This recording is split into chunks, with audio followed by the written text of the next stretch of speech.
I'm Vinay. And I'm Ryan. And this is For the Creators. Welcome back to another episode, guys. Thank you very much for your ears and for tuning in. It's such a pleasure to have you guys listening to us every week and all of the episodes and for all the feedback that we've received so far. Yeah, it's been brilliant. We're getting so much more interaction. Predominantly via Instagram, right? Yeah, I'm actually feeling like I'm a presenter now. I've got people asking me questions. I'm like, yeah, me. So the progression, and we're learning every day, but it feels so nice to think that people think that we're established professional presenters. So it's been amazing. And our Instagram this week, we've exceeded 1,000 followers. Yay, drum roll. You have to put the sound effects in. Yeah, well, I'll try on the program that I'm using. It should work, hopefully. Fingers crossed. I'm still fixing my laptop, guys. Any Mac experts, hit me up, please. Yeah, poor thing. He's got so much patience, though, like I said last week, because if that was me, I'll be at the Mac store saying, can I buy another one? No, I'm not making that mistake again. Buying things before you need them. Definitely. And Mac isn't exactly a cheap buy. Nah, not at all. I actually looked into leasing one. But after doing the maths, it's basically buying it. You might as well just buy it. Yeah, exactly. Cool. So, yeah, I mean, that kind of answers my question of what we've been up to this week. Fixing your Mac. Honestly. Yeah. So as you guys know, this week's show is a spotlight show. I'm trying to reinforce every week just to let you understand the different layouts or the different formats of our shows. So this spotlight show is where we feature an up-and-coming artist. On our Monday shows, which is our main interview, we feature an established or professional who's already out there and everyone knows and they're in the limelight. And then we have snapshot episodes, which also go out on a Monday. For example, like the Shazam episode, which is out this week, which focuses on a main topic. But with regards to what I've been up to this week, it's more or less the same thing. Oh, actually, I did not my first keynote. I did a keynote speech that went down really well on Sunday. What was it about? It was about branding and social media. And it was so good because when the other presenters were on, I felt like people were kind of like eating food and doing different things. So before I went up, I was just like, oh my God, imagine if they're not going to listen to what I'm saying. Yeah. And then when I went up, everyone just paid attention. I don't know. What, before you spoke? Yeah. Everyone just sat down and they were just ready. So I don't know what my presence did or, you know, if the organizer told them. But I think because I'd done all the branding and stuff for the host of the event, so maybe they like the branding. So they thought that I had something really relevant to say. My mum was there. She's like, I'm so proud of you. Aww. And you know what was funny? Like one of my old teachers was there as well. Really? So that kind of put like pressure. Like primary school teacher. Wow. So then I was thinking, oh my God, I'm gonna have to go up now and talk in front of her. And then she was like, oh, you were excellent. I want your email because I want you to send me the slide deck. And I was like, me. So how did you prepare for that? Because I didn't even know you were going to do that.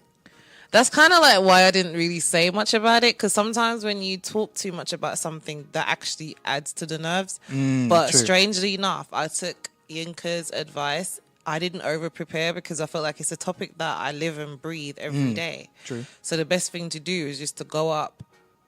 And I had structure because I created a slide deck, but that was just to give me some structure to the conversation. Anchor points. Yeah. So it was just like, okay.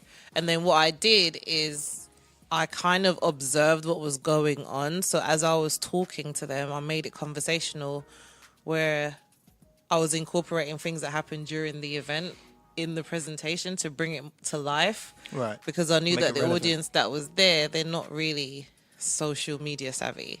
So it was important to make it real life so they can picture how it will happen and how it would actually work out realistically. So that one of the examples I gave about consistency was, you know, when you go to the Caribbean takeaway, and you know, you go to the Caribbean takeaway, one day you might get rice and peas. Yep. The next day it might just be, you know what, the rice and peas done in her. So I was like, it was them kind of things I was doing to like keep them engaged. So, so I think that's why I caught them. Yeah.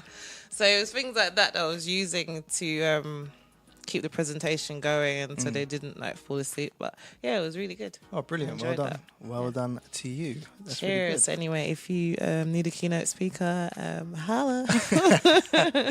Smashed it. Well done. Well done. So this week we had a snapshot episode, and that was based on Shazam, the music discovery app.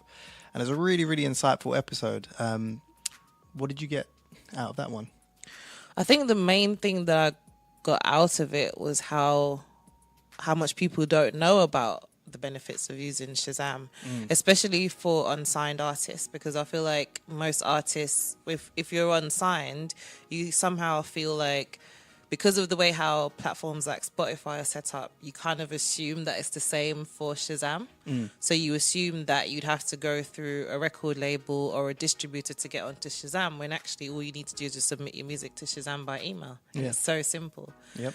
So for me, it's just how little people know about the platform, and I really hope that we contribute to informing the masses and, recording artists about how they can actually get the most out of it. Absolutely. I feel the same. Mine was more focused on how it can be used as a tool to further your career, because it's actual data. Like if you're in a position where you're quote unquote unsigned, or you're looking to build a team around you, or something around your music, this is actual data you can use to say, look, I've got 10,000 people that are listening to me in Manchester. You know, you could go to a venue and say, I've got 10,000 people. I think I can sell 300 tickets. Do you know what I mean? So it's just like Mayday, that's the second thing. One of the main interviews that we had on. So we had Mayday, who's an amazing artist and songwriter, on. I can't remember what episode number it was, but I think it was episode 15. Yes. If my memory serves me well, I think it was 15. Yeah. Yeah. Someone will let us know. And she checked her Shazam today, and she's got 500,000 listeners on Shazam. And she didn't even know. And she didn't even realize. And that's massive. So, yeah, definitely use Shazam. I know I'll be when I drop new music. So, yeah. And tell them that we sent you. I'll tell them. Put that in the email. Oh. Just say, yeah. I think you're telling me I'm to tell them. submitting our music just because we heard it on For the Creators podcast. That will help. Yeah. Hashtag For the Creators podcast. Definitely. So, yeah. So, welcome into the stage. No, I'm joking. Under the spotlight.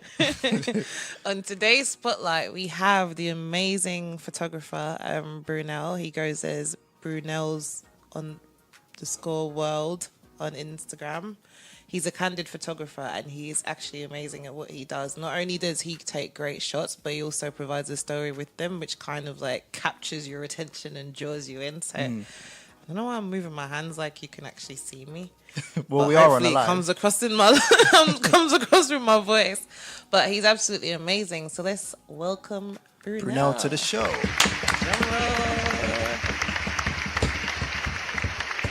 Okay. Carnival's coming. Hey. Hey guys. What's happening? You alright? I'm good. Thanks for having me on the show. Thank you, man. I'm just gonna position you. Can you hear me now? Perfect. Okay. Perfect. Yeah. So, can you let us know a bit about what you do? See, that's the hardest part. Yeah. I'm a candid photographer from London, and I just love capturing moments in the city, day to day. Just being able to tell a story, which I can hopefully, within time, look back and say, oh, this is how life used to be in 2018, 2017. This is what my aim is. Yeah.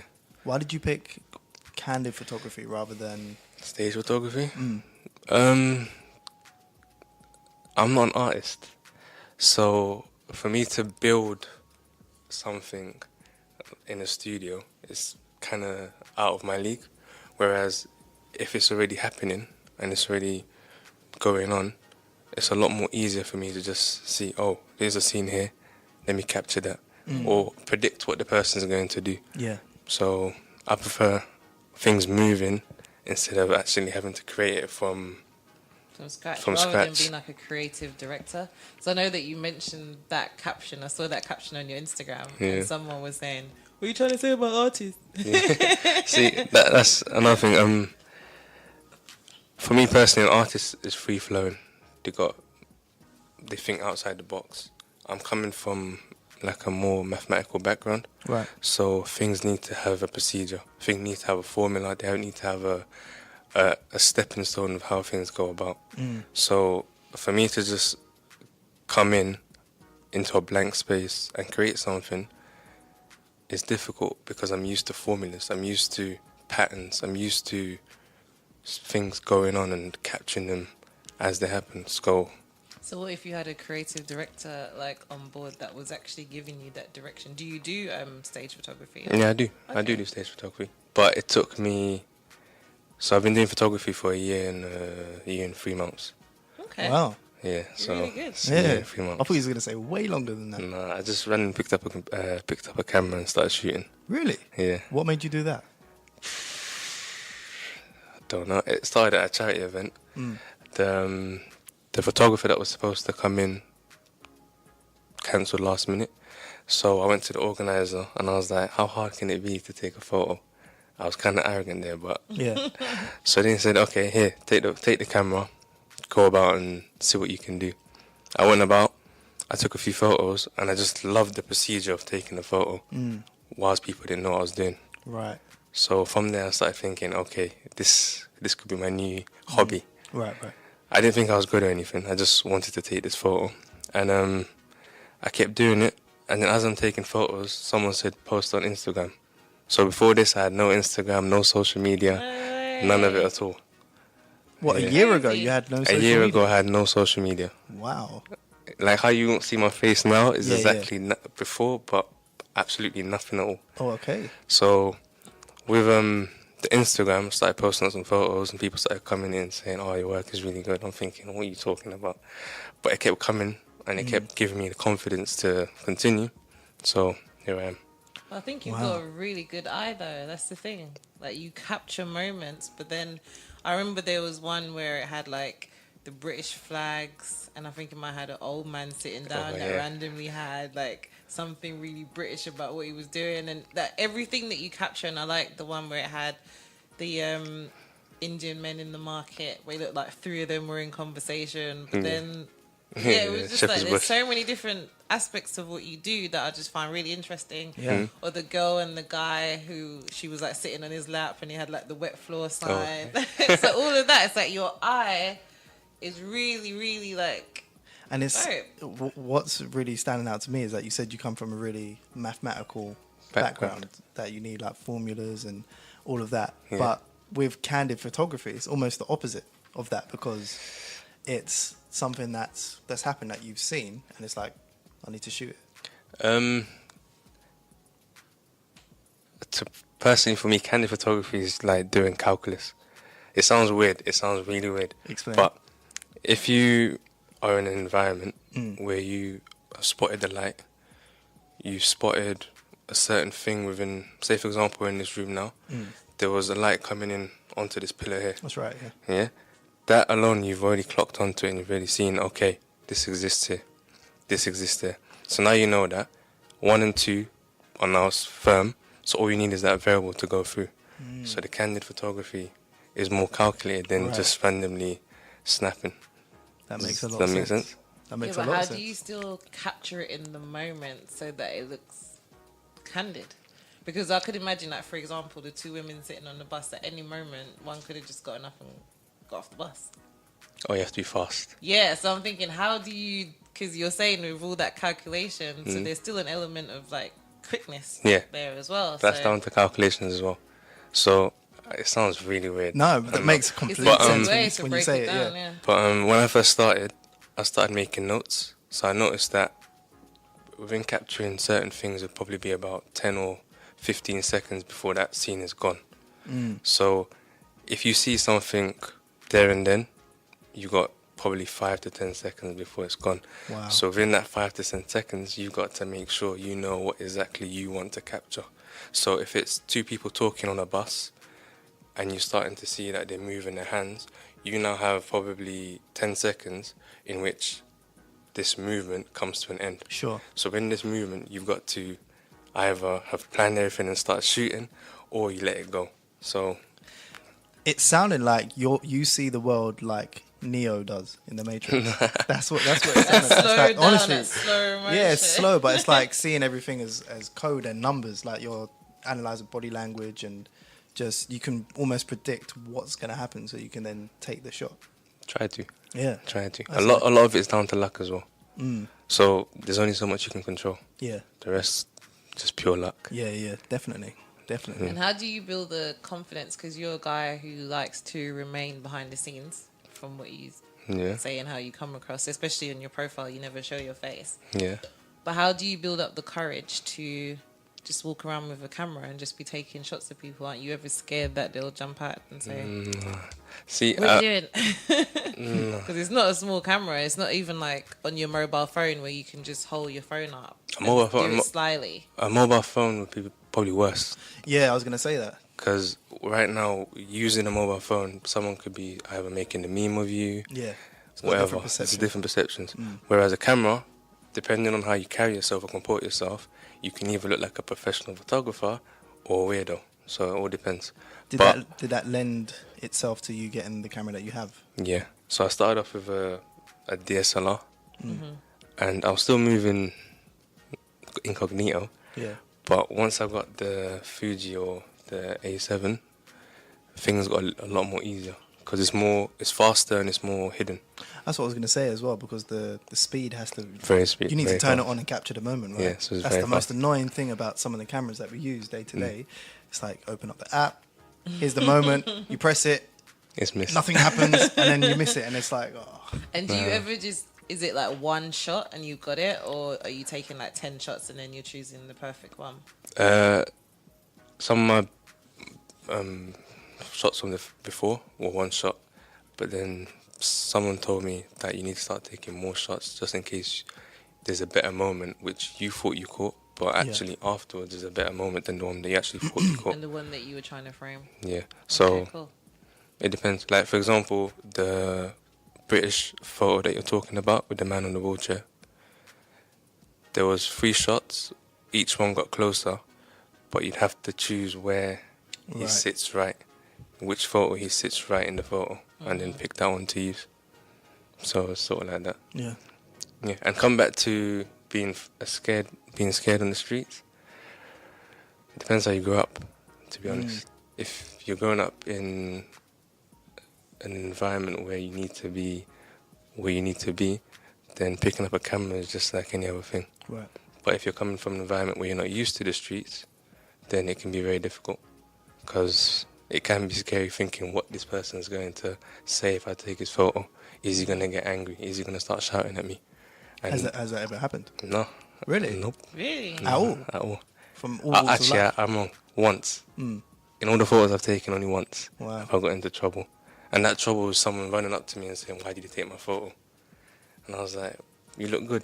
And then it just turned into a joke, and then Oh, okay, cool. they went about their way. Yeah. Mm. How do you then add the context? Because you add captions to your candid photographer. Mhm. Photography, not photographer. Context. Usually you shoot with context in mind. So instead of just shooting a random scene which has no story, you'd look for something that you can relate to.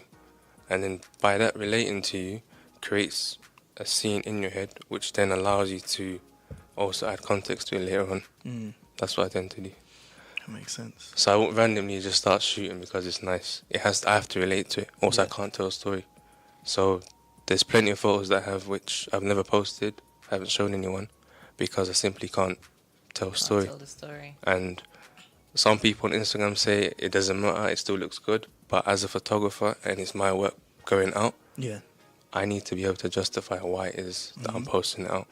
Yeah. So that's the reason. So do you prefer to shoot in the daytime or at nighttime? It depends. Summertime, I hate it. I hate summer. Why? Because all it is just harsh light and silhouettes and all these kind of... People love it, it's artistic, but for me it doesn't tell a story. Whereas nighttime, a whole different set of people come out. So, for example, nighttime in Kilburn, it's the best place to be. Is it? Yeah, because you've got people that have Sleeping on gone the- into the pub. Depends. Goes into a pub, normal, comes out of the pub drunk. Right, right. So you've got people come back from work who are now trying to have a good time. Mm. There's all sorts of things going on at night time in Kilburn or in the city in general. Yeah. So I prefer night. Or if it's raining in the day, then I'm happy with that too. Because I've seen like some dope shots that you've done in the rain, and that one you're telling the story as well. So I feel like the story is really, really important to what you do. And did you start off telling stories, or was it something that you thought would add more value for your audience, or did you just do it because it's something that you love to do? So if you take me to a touristic spot, I get agitated, I get bored. If you take me to like Dalston Market or Brixton or Gangland, Peckham, whatever you want to call it, I enjoy that because it's something I relate to and it's something I can actually bring out and show you the positive side to it instead of the negative. And that's why I always add flavour to it. For sure. Cool. So do you do, so what made you, did you start with stage photography, or did you go from candid to staged? Candid to stage. So what was the transition like for you? Very difficult. And why was that? Because with candid, everything's natural. So if someone's naturally inclined to do something, or if someone's naturally inclined to either lean their head or shrug their shoulders, you don't have to worry about it because you know this is what person's naturally inclined to, so you can just capture it. Now, putting something like that onto someone who it isn't natural to is very difficult. Or telling them to stand in a certain place, which is a headache. It's just a headache. But is that natural for you as well, to direct poses? How do you find that? Because obviously you're going from, like you said, candid photography, where they're just in position. That's just where they are. Mm-hmm. So how do you get yourself into the mindset where you're thinking, okay, so now this might be a fashion photo shoot, or this might be an advert or a commercial? How do you get yourself into that frame of mind? Is it the creative director giving you that sense of direction, or are you bringing anything to the table in that context? Depends. It really depends. So sometimes the creative director or the stylist who's positioning the model, or if it's a shot that I've already taken in a candid form and I'm recreating, then I know how to do it. So it'll be something like that. That makes sense. Is there anyone that you look up to in the candid arena? If I said no, is that peak? No. Then Not at all. No, okay. Because one of the first people that comes to mind is Humans of New York. Do you follow that? Yeah, I follow it. But it's good what he's doing, or she's doing. I don't know if it's he or she. It's good what they're doing. Yeah. Yeah. But it's just not for me. Okay. Yeah. Actually, I take it back. There's a Bengali or Bangladeshi photographer, documentary photographer. He goes by GMB Cash or something like that. GMB Akash, I think. I really like his work. Why is that? What's the difference between his work and the one who Ryan referenced? They both have a similar Humans of New York feel, but Humans of New York's photos, for me, anyone can do. Right. Anyone can just sit the person down, take a photo, and write a story. It's a good story, but the photo isn't really compelling. Right. Is the photo too staged? Too staged, plain, and there's no like characterism to the actual photo. Like you can't feel the photographer's touch to the photo. All you're feeling is a story. Sure. Which is good, but okay. Whereas GMB Akash, I hope that's his name, his photos alone make you want to read the story. Okay. Yeah. Does that make sense? Yeah. So his photos are so compelling that you want to read his photo. You want to read what this photo is about. And then from there you learn so much. Whereas Humans of New York, his stories are good, but sometimes you just can't be bothered because the photo doesn't even make you want to read it. You're more interested in the words than the picture. Do you think it could be a matter of like he's a victim of his own success? Because sometimes I find like when you're known for doing something and doing it really well, sometimes if you go back to the photos that he may have done originally when he just started out before the Insta fame and things like that, they were probably more natural and less staged. But I think sometimes when you pick up a certain style, like what you referenced, then people expect things of you. So then you kind of lose that ability to just go out there and shoot. So now you're actually staging candid shots. Sure. Do you think that that can be an element of it? Might be Maybe. a victim of his own success. You might start to box yourself in. Yeah. Maybe, yeah. I don't How know. could you avoid that in your career? I'm still learning how to do that myself. Yeah. It can be very difficult. There are times where you've done some amazing work. Now you're thinking, how do I excel from this? And to be honest, it can take a while before you actually want to pick up a camera again and create something new. So I really don't know how to answer that question. Have you shot in any other countries, or is it Yeah, predominantly? quite a lot. Yeah. Yeah. So What does that feel like? Obviously, growing up in London, understanding the culture and the environment and stuff, like reading body language and situations. Is it the same when you go to different countries, or is it a bit different? I don't know, if you go up in the concrete jungle, I think you can survive anywhere in the world. And whatever country you go to, you can still apply those rules to whatever country it is. But one of the benefits is it always opens you up to something new. So, for example, if you went to Gambia, Gambian life and London life are two different types of life. But what you might learn from Gambia you might be able to bring back and actually use in London. That makes sense. So it might be the use of light in Gambia you're not used to in London, but you learn how to use it in Gambia. Therefore, when it comes to London now, if you experience even something close to that kind of light, you can adapt to it. So you start seeing new things. So a creative block would happen if you're in one country or one place for a long time. So you need to go out to a different place, a different environment, play around there, and then come back. And then you see that you'd excel within this same spot that you're in. Whereas just staying there can be really difficult. Taking you out of your comfort zone. So what would you say defines your style? What defines my style? What would differentiate you from the Indian guy that you referenced, or the Humans of New York. Humans of New York guy? I have no idea. I have no idea, honestly. Like, everyone's expecting me to be some kind of photographer that knows what I want to do, or knows everything about myself, blah, blah, blah. I'm not really like that. I'm just a guy that happened to carry a camera, take good photos, and tell a story, and it worked. I like that. Do you know what I mean? So I'm not an expert. I'm not someone who is trying to be an expert or to give classes or anything like that. Yeah. I have no desire for that. Yeah. I just want to take my photos, show the story to the world, and let them enjoy it. That's it. All good. Yeah. So we'll probably pick up on the future of Brunel in a while, but we're going to go to a section that we do, which is the most creative thing we've seen in a while.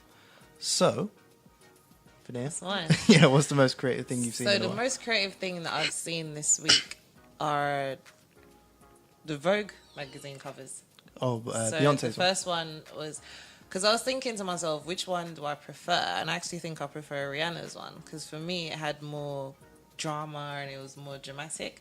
Like the build up to the Beyonce one was, everyone was building up to it. Oh, I think it was more the story for the Beyonce one than the images. I was kind of underwhelmed by the photos that I saw today, if I'm absolutely honest. Okay. That's interesting, because we was just talking about the story and the image just a while ago. Yeah. I feel like the whole story behind it is that it's the first black photographer to ever appear on the cover of Vogue, Really? which Yeah. were of actual domain Vogue magazine. So Wow. for me, in 2008, that shouldn't even be a discussion. 2008, yeah? So 2018.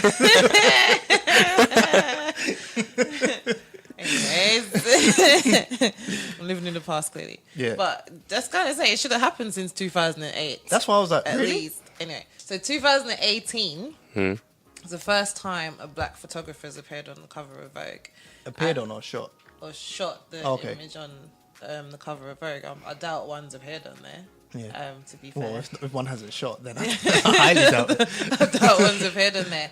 But for me, I think everyone was more I was looking for more. I don't know what exactly I was looking for, but I was looking for something that was really going to take my breath away. But the images for me were really simple. But why would it take your breath away? I don't know, I More felt than any like- other. I don't know. I just felt photographer. like because, but then again, that's what I'm saying. I think I was bought into the story Right, yeah, exactly. more than what the images were. So when I looked out for the images, but then the story's really good because it's a young photographer that I've actually featured in the stories on our Instagram page. I think he's like 19 or something. Wow. So she took a shot with him, and most of the images are just outside with her standing there to a clothing line, like a clothes line. But the Rihanna images for me were a lot more dramatic. Was that the same Vogue? It was September. So Rihanna was British Vogue, Ah, okay. and they're both September issues. But for me, Rihanna's was more dramatic, and the reason why I prefer the Rihanna one is because she's almost challenging the status quo. So, example, like most people are talking about it because she seemed to have like ripped off all of her eyebrows and just drew her eyebrows on with a pencil. Oh, okay. So in terms of pop culture, everyone's saying now all the girls gonna suddenly be like ripping all their eyebrows off and drawing them on with a thin line. Yeah, So yeah. for me, in This is like terms the of opposite of what everyone's doing. creativity, that really drew me in because it's making you think and it's making you question things.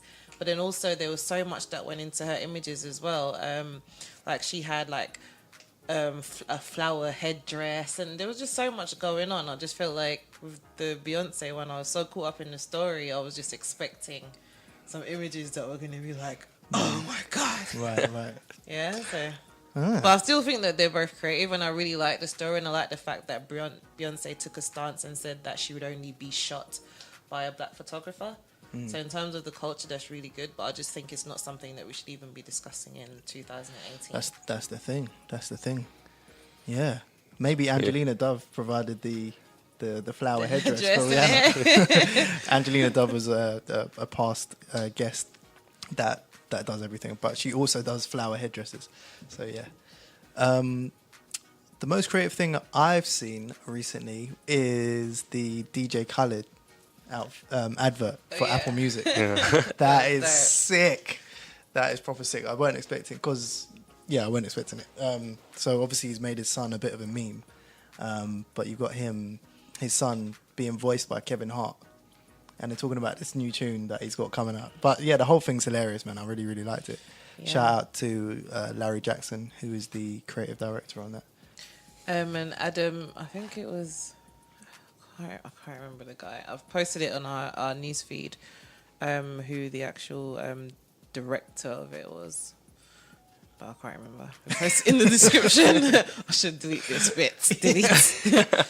The director was, I can't remember. And the director goes to, I really like that advert. I probably watched it at least 20 times. Yeah, it's Because I was just dying over the facial expressions that he was making. I was trying to figure out, was he, because you know when they get his mouth to look like it's moving to say what Kevin Hart was saying, I'm thinking, how do they do that stuff? Like it's so... Things like they've done that from like the old movies, you know, like when you always had a baby talking or that's a true, pet. actually. Like they've been doing it from then. Thinking about it, I reckon they're going to make this into a movie. DJ Khaled and his And son. Kevin Hart, anyway. Yeah, it would actually be jokes. It would be Because jokes. DJ Khaled is quite funny, Yeah. in my opinion. So yeah. Don't know, you just took what I was going to say. Oh, is it? Yeah. Was it the same one? Hey. Yeah. That's So now alright. I'm gonna have to think. I came across a 11-year-old from an African country who could actually paint. Was actually a really good painter, Oh, like portraits. portrait painter. Yeah, yeah. He was pretty amazing. Yeah. But I don't know Is where that the one links on our are. page? Might Is be, it the yeah. black? Is it the black The little kid? black 11, guy, yeah. 11-year-old. I think he was about 9, the one that we featured on our page. 9, Oh, 11. he became, I think he became like a professional at 8, so he could easily be 11 Maybe, now. maybe. Yeah. And he was doing like hyperrealism. Yeah. Yeah, and he had And like, he got his work into Saatchi. Oh, really? That might be another one. Ah. Yeah. I need to We need find to Quite- find out. quite Daily good. Creative Really Spotlight good. coming soon. coming to an Instagram profile near you. Exactly. That's really cool. The other thing I was going to say is LeBron James's school that he's launched, the I Promise School, which he's launched for kids that had a similar upbringing to him. And I can't remember all of the benefits that It's that they like get, but free. I think each student gets like a bike. yeah, And if free they bicycle. live locally, they get taken home. They Yeah, get within free meals. 2 mile radius. Yeah. Yeah. There was just so many different things that he was offering. I love that because LeBron James his whole thing is being hashtag more than an athlete, and I think he's got a company all based around that as well. But like starting his school is because like people try and box you in, isn't it? Mm-hmm. So he's trying to show people that no, I've got this platform, I have a voice, I have the resources, so I'm going to make a change regardless Yeah. of what you will say. So I thought really that good. in a very positive community based arena, I think that was a great thing to do. Definitely. Yeah. Nice. So that brings us on to our topic of the week.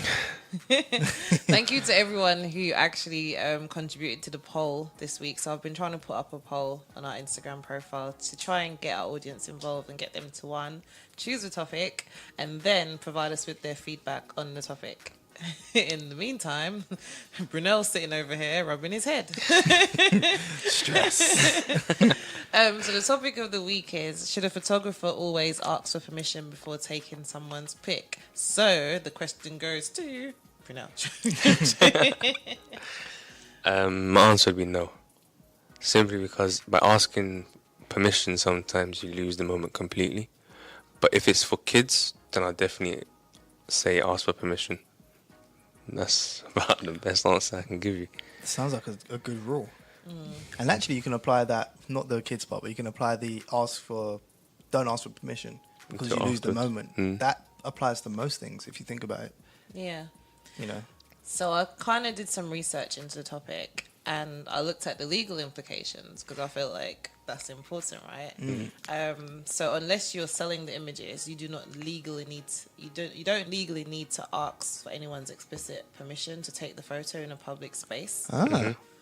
So legally, the subject doesn't really have any rights with regards to asking their permission. is that But in this out of country? courtesy, you would delete Out the of picture. courtesy, you'd ask. I think the only time that you'd really need someone's permission is if you were going to generate an income from the photo. But I still don't know if that can apply in every situation. So how It does that doesn't- work with paparazzi, for example? Yeah, that's the thing. So I don't think it applies in every situation. I think it was probably there has to be a staged element to it. Because then obviously in photography you have like model release forms and things like that if a model is actually taking part in something. But I don't know. But I think the main thing is that the answer is really no legally. But I think it will just be like if you were kind-hearted and you were going to make some money for it, you can obviously offer the person some compensation. But that's also a weird one because you might not have the intention of selling the image there and then, but you could go on to do a free exhibition and then someone could say, "Oh, I really really love that image. Can I give you £10,000 for it?" no, you can't give it to me because I didn't ask permission. Right, exactly. So But it depends on what your intention is when you're shooting. Sometimes you might be on a campaign and the client is asking you for candid photos in the city or Right. candid photos in a shopping centre. You take the candid photos and then tell the people what you're doing afterwards, right. and then ask them if they would like to sign a release form so that you can send it off to the client. But, Okay. or if a person on the street doesn't want you taking the photos and says, can you delete it? You have all right to say no, but obviously if you don't want trouble, you just delete it. Yeah, that's the thing. Because if you didn't delete it, you ran off with the camera and then uploaded it, you're only going to get that person finding it online and trying to sue you and stuff. Anyway, It depends It's how you, aggro. it depends how you take the photo. Some people might think the photo's bad, but it actually turns out really good for them. Shows them in a good light. Shows them doing something interesting. They actually turn out liking it.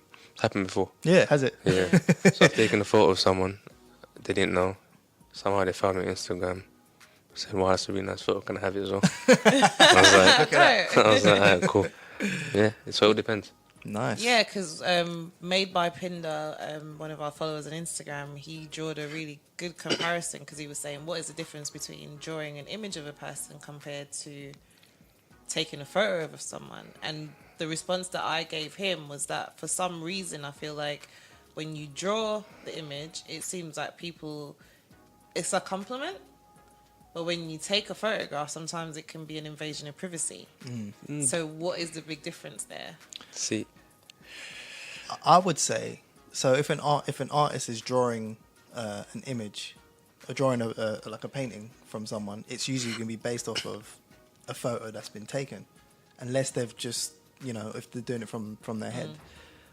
So then the image is already taken, they're already given their kind of permission, I suppose, or their sign off on it. So, or it could be, because you remember when we were speaking to Stazzy and he said that the reason why people will buy art is because of the human element of it and the fact that they're putting that time. Because it's a compliment. If someone sat down for hours and drawn a photo of you, they've taken time out of their day to do that. Whereas a photographer with a candid shot, no, you could say the same. 10 seconds. you can say the same thing for a photographer.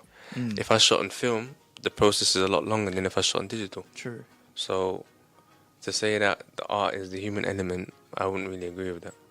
It all depends on what you think is art, what you determine as art. But then taking a photo is the human element anyway, because Exactly. the photo's not going to take itself, is it? True, but then depends on how the photo actually comes out. Yeah, how you Does it have a process it. feeling to it? That's okay. So I really don't know. That's a hard one. That's why I like to say I'm just a guy with a camera, so I can just Yeah. get away from all these technicalities. But the other angle that we can't neglect is the fact that some people misuse photography. So there's some people who take photos of people without their knowledge, and they can be using it for like pornography. They can be using it to sell that on for reasons that are not right. You know True. what I mean? So it's like, how do you get around that? I just feel like with this question, it's just, I think it depends on the circumstance I'd say so. rather than just taking an image. Because, for example, I worked with a cleaning company, and one of the cleaning staff, he got sacked because what he was doing was taking photos of the women when they were using the toilet. No. What? And one of the things that he actually did as well was when he was cleaning, he'd put like a mirror on the Hoover head.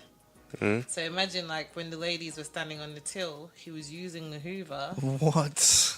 to like look up under their skirt. So there are some people out there that actually like they will exploit any situation that they're given. That sounds like something out of a really bad comedy. Yeah, and You know what I literally, mean? he got fired for doing it.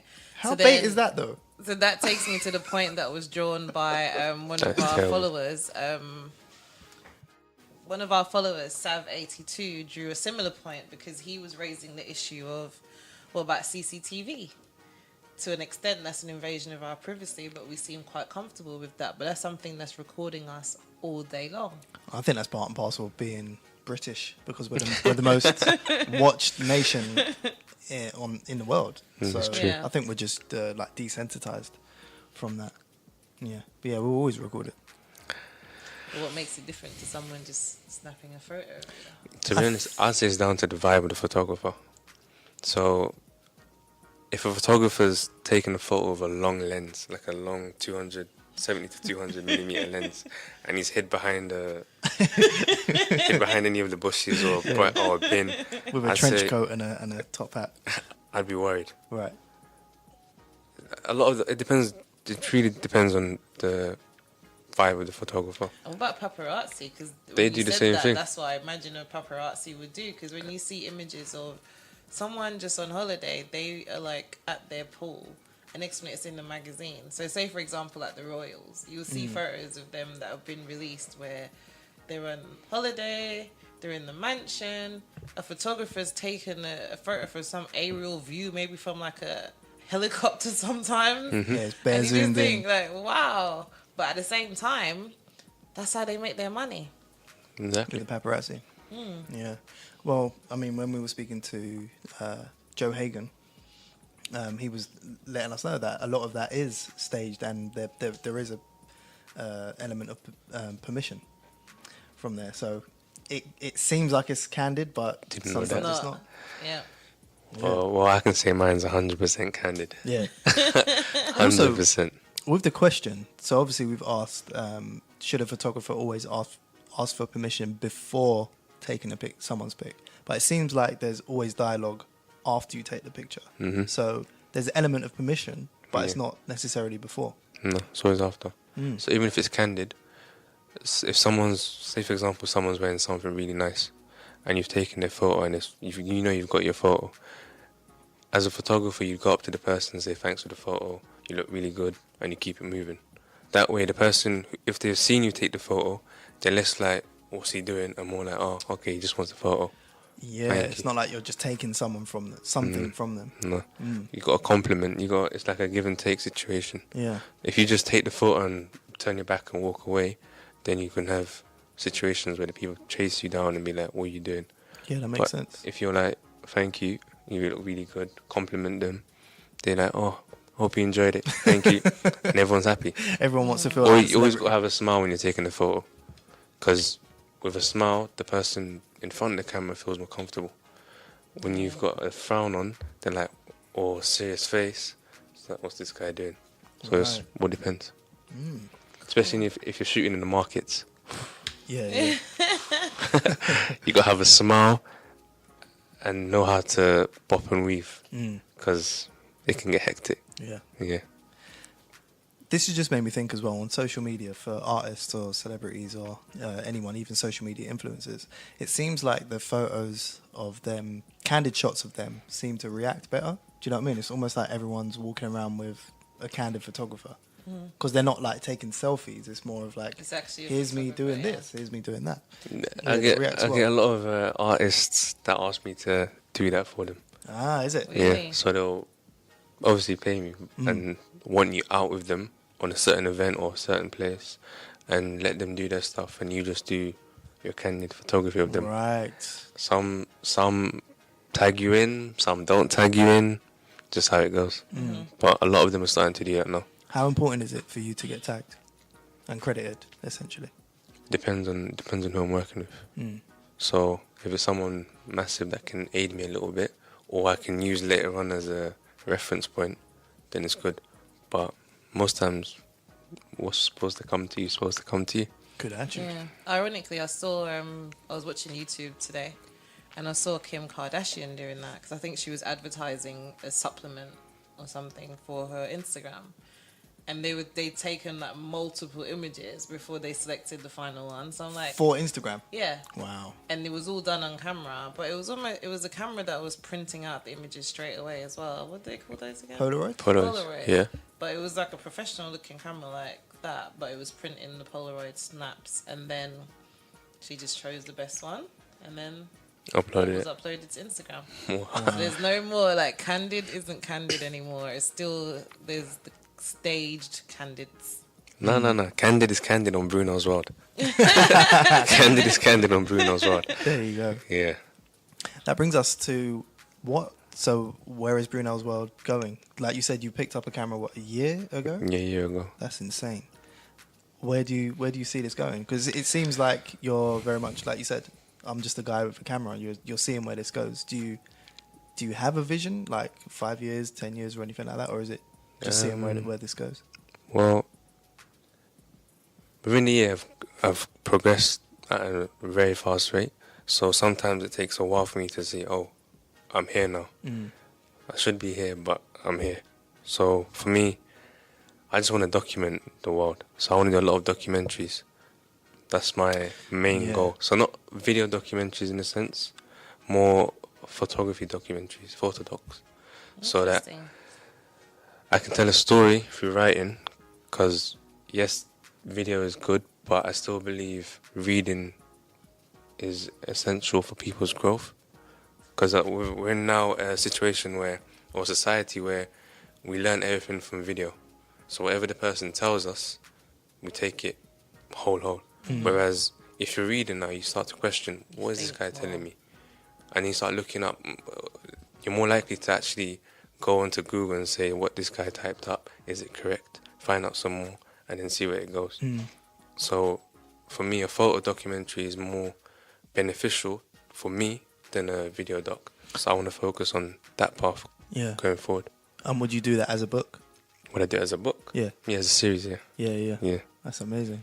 So- Has you got Really any good ideas take. on what kind, like what topic it would be on, or you don't reveal that yet? Well, currently I'm doing homeless with mental health illnesses Oh wow, okay. in Kilburn. Wow. So I've been documenting the lives of people from what they've been through, where they're going, all of that. I'm trying to do the youth gang situation, but the issue with that is it's hard to promote, it's hard to show something which is in a positive light when there's so much negativity. So it takes a lot of planning and a lot of influential people to get involved and tell their parts. And a lot of youth are not willing to open up as much as a homeless person or you name it, whatever. It might be interesting to do that with the Manhood Academy. Who's that? Because Manhood Academy is another guest that we featured on the show, but they work with young men and try to make them into leaders. But they actually have conversations with a lot of the gangs and guys who are in gangs. And I feel like they may have built up a relationship with them where they'll be a little bit more open because it's non-judgmental. So- But the problem with the youth is they have this ideology where it says no face, no case. Yeah, I was about to say that. So it's kind of hard. And I don't want to do the balaclava photos because it's already been done. Mm-hmm. So But Manhood do you Academy want might to be catch good. someone in the moment, or what about speaking to someone who's an ex-gang member? Both. Okay. Both. Because there's always three sides to a story. Getting someone in the moment is interesting and news selling, but a lot is being like overlooked when it comes to the ex-gang member. So bringing both together would be an interesting topic. Yeah, that would really be cool. it's very powerful. Mm. Yeah, So- looking forward to that. Hopefully. Yeah, Hopefully it's in the wax. You can release it on Murky. Murky Publishing. Have Yeah, you heard for of real. Stormzy's book published? They've got a publishing deal with Penguin Yeah. Books to bring out, to help promote young artists or authors. So it might be interesting to maybe discuss that with them about bringing out your photo documentary. Yeah, for real. You want to check it out? Yeah, thanks definitely. for that, man. Definitely. Yeah, because I feel like that's something that they will gravitate gravitate to, and it may even actually, because of their kudos, allow the gang members to come forward and say, but then you don't want it to be like Gangland. I think Gangland spoiled it for you. Channel 5 thing. Channel 5 thing, yeah, because most of But, those I guys mean, got locked up. Whenever there's something like that, yeah, I suppose. Whenever there's something like that, there is a new way of Doing doing things. it. Do you know what I mean? That's true. And you have a interesting perspective on that. So if you can really cut that through, I think that would be powerful for people, for sure. Hopefully soon. Maybe like how Vice do it, because they somehow seem to get like down to nitty gritty and actually interview people who are doing somewhat terrible things, but get away with it. So I guess it's just how you do it and not whether you do it. Yeah. But I suppose with Vice, they would offer us a certain level of protection or something because they're a massive, massive media company. I don't know. Yeah. There's a lot of in-betweens that Yeah. you need to find out before actually doing it. Mm-hmm. But Well, who yeah, knows? The homeless photo documentary could lead to yourself having that kudos. So, hopefully. Yeah. Hopefully.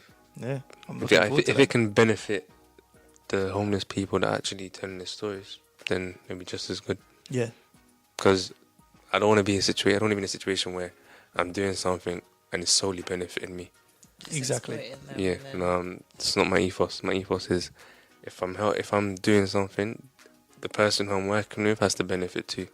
So with them, I want them to go first, and then I can come afterwards. I like that. Cool. Brilliant. Cool. This has been a great conversation, man. No, thanks for Yeah. having me. Thank you for being on. So the question that we ask absolutely everyone is, if you can go back to your 10-year-old self, what would you say to them and why? Well, knowing what you know now. No, I Especially don't know. since you didn't think you were going to be a photographer. I wouldn't tell them to become a photographer. Yeah, I'd keep that how it is. 10 years back, fight laziness. I don't know, yeah, definitely fight laziness. Fight laziness. Yeah, Mm. because laziness can be a really big procrastination point, and it was for me. I can be really lazy, and it can prevent a lot of stuff. So I'd probably tell my 10-year-old self, Stop being stop lazy. being lazy. Get up and get out. Yeah. Get out there, explore more. Brilliant. So that's it. That's it. We're wrapping up for another spotlight. I was about to say snapshot. I was like, wrapping up for another spotlight episode with Brunel's World. It's been another brilliant conversation. Where can we find you before we? On Instagram, Brunel's _ world. I forgot. I don't know. Brunel's _ world. So Brunel's _ world, or on my website at brunelsworld.com. brunelsworld.com. Cool. We'll get people to go there. And it's, at Brunels _ world on Instagram. We highly recommend you check that out. And send us your favorite image, your favorite caption from Brunel's World. Perhaps we'll talk about it next time. Yeah, that'll be pretty cool. If you can also remember to follow us on all socials if you don't know what our Instagram is. By now. Well, actually, we're going to have new listeners for this episode. So, That's true. So our Instagram is at For The Creators Podcast. We're on Twitter at For _ The Creators. On Facebook at For The Creators Podcast. And we are available on all major podcast platforms. So you can also find us on YouTube now as well. Yep. If you prefer to listen that way, we're on Spotify. We're basically everywhere that you can find a podcast at the moment. So That's right. Yes, guys, thank you so much for your ears. Please remember to leave a review. Remember to rate this episode as well. And if you have any feedback for us on how we can improve going forward, we also welcome that too. So thank you very much for tuning in to another episode of For The Creators. Yay! See you soon, guys. Thanks, guys. Bye. Bye. Cool. Thanks, guys.